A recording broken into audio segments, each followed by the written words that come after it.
Flight boss, bitch. You know, for sure. You're now listening to the Mountain and Terry's Moon. I am the Royal Archangel Uriel, and I'm here to carry out God duties and motherfucking responsibilities. And this video right here is going to be about the misconception, that the government may have gave y'all based upon having the wrong starting point on observation of what the sun is and, what they're calling stars. Now, first and foremost, we know light doesn't travel.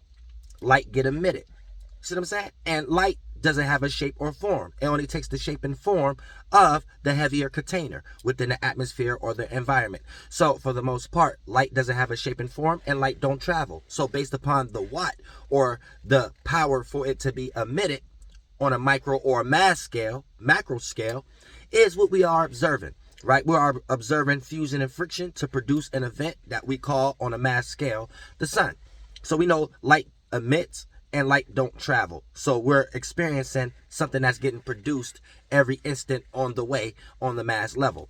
Now, for the most part, we know light itself was being produced, and we call it carbon or a bunch of other things and photons. Now, or hydrogen or helium. So this takes us into a certain circumstance of understanding why does NASA or, the scientists are relaying information to us that stars die. First of all, there's no actual such thing as seeing any form of light being outside of an atmosphere, because the atmosphere itself is what's interacting to produce what we're observing as what we call a light form. Not no floating light ball that they think or that they're calling the sun and it's been here since the beginning of time and it could burn out.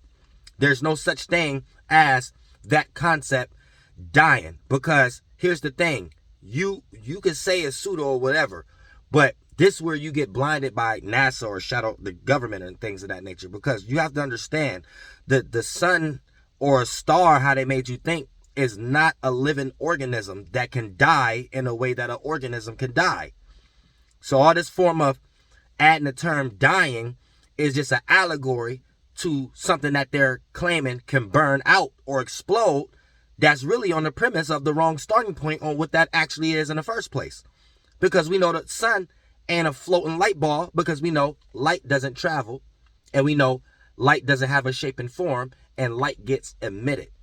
So there has to be an event that's happening on a mass scale, which is two atmospheres on different density levels interacting towards the east, for us to even see what's being produced that you guys are calling light, which is just a different term for us experiencing an interaction fusion of pressure on a mass scale. And there is no such thing as seeing what we're calling light being outside of the atmosphere, which is the heavier form, to produce that lighter form, so that lighter form to take the shape and form of that, because light don't have a shape. It's only going to take the shape and form of the heavier container, which is how we see clouds and rainbows and the moon phases. So these are lights being emitted based upon an event, and it casts a reflection when you're facing the opposite position, is which we're calling the moon.